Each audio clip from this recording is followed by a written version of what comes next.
Hello बच्चों, so let's see this question. We have given uniform magnetic field B is directed vertically upward and three wires of length equal length L और सब में current I flow कर रहा है और वो सब के सब ओरिएंटल प्लेन में है। कुछ इस तरीके से, कोई नॉर्थ में, कोई नॉर्थ ईस्ट में और तीसरा वाला 60 डिग्री ईस्ट से नॉर्थ की तरफ है। तो हमें बताना है कि फोर्स एक्सर्टेड बाई बी कितना होगा, बी की वजह से फोर्स बताना है हमें। तो मान लेते हैं कुछ वो जो हॉरिजॉन्टल प्लेन है वो कुछ इस तरीके से है। वो प्लेन मान लिया हमने, वो ये प्लेन है और हमने बोला है कि वर्टिकली अपवर्ड यानी कि इसके परपेंडिकुलर और अपवर्ड डायरेक्शन में। तो कुछ मैग्नेटिक फील्ड हो गया इस तरीके से, ये मैग्नेटिक फील्ड की डायरेक्शन हो गई, ये मैग्नेटिक फील्ड की डायरेक्शन है बी वेक्टर की डायरेक्शन।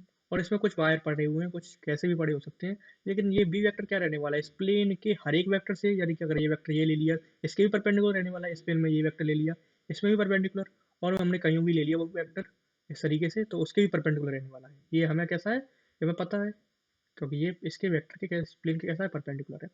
तो अब इसी वाले प्लेन को, जो हॉरिजॉन्टल प्लेन है, उसी को बनाते हैं यहाँ पे हम। तो उसी वाले प्लेन में ही उसमें बनाया और उसमें ही नॉर्थ और ये बाकी सब चीज़ों को हम लिख देते हैं। ये हमने कंपास सा बना लिया एक। कंपास नहीं है, ये हमें डायरेक्शन को बताने का तरीका है। ये नॉर्थ है, ये साउथ है, ये ईस्ट है और ये वेस्ट है, इस तरीके से कुछ। तो हमें क्या पूछ रहा है, force exerted by b on each on them.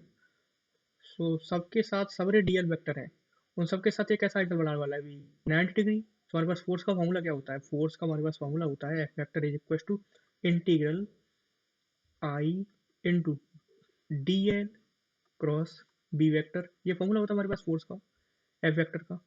Magnitude कर देते थे, सो एफ क्या आ जाएगा यहाँ से, इंटीग्रल आई, ये मैग्नीट्यूड पूरे का मैग्नीट्यूड, पॉजिटिव नेगेटिव जो भी होगा यहाँ पे।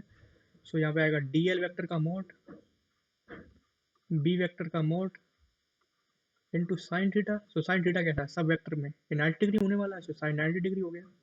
तो यहाँ से क्या आ गया, आई कैसा है, सब वायर में बोला है कि इक्वल है और कांस्टेंट है, सो आई तो हमने बाहर निकाल लिया इंटीग्रेशन से। बी कैसा है, बोला है यूनिफॉर्म है बी, सो बी भी बाहर आ गया इंटीग्रेशन से। सो बचा क्या इंटीग्रेशन में, डीएल बचा। और सबकी लेंथ कैसी दे रखी है, सेम दे रखी है एल, सो सबकी लेंथ कैसी आ गई, एल आ गई यहाँ पे।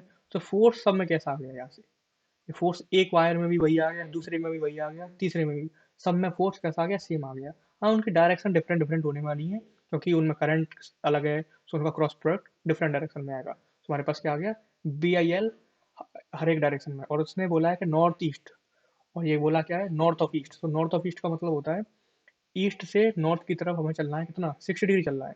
सो ईस्ट से नॉर्थ की तरफ 60 डिग्री। सो ये कुछ इस तरीके से होगा, मतलब अगर हम चाहें तो एक वायर को इस तरीके से नॉर्थ ऑफ ईस्ट के हिसाब से यूँ पुट कर सकते हैं, और दूसरे को नॉर्थ में यूँ पुट कर सकते हैं। कहीं भी एक कट कट करें या नहीं करें, उससे कोई फर्क नहीं पड़ता।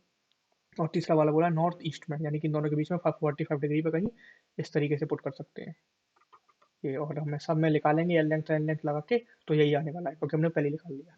सो I hope you got it. Best of luck.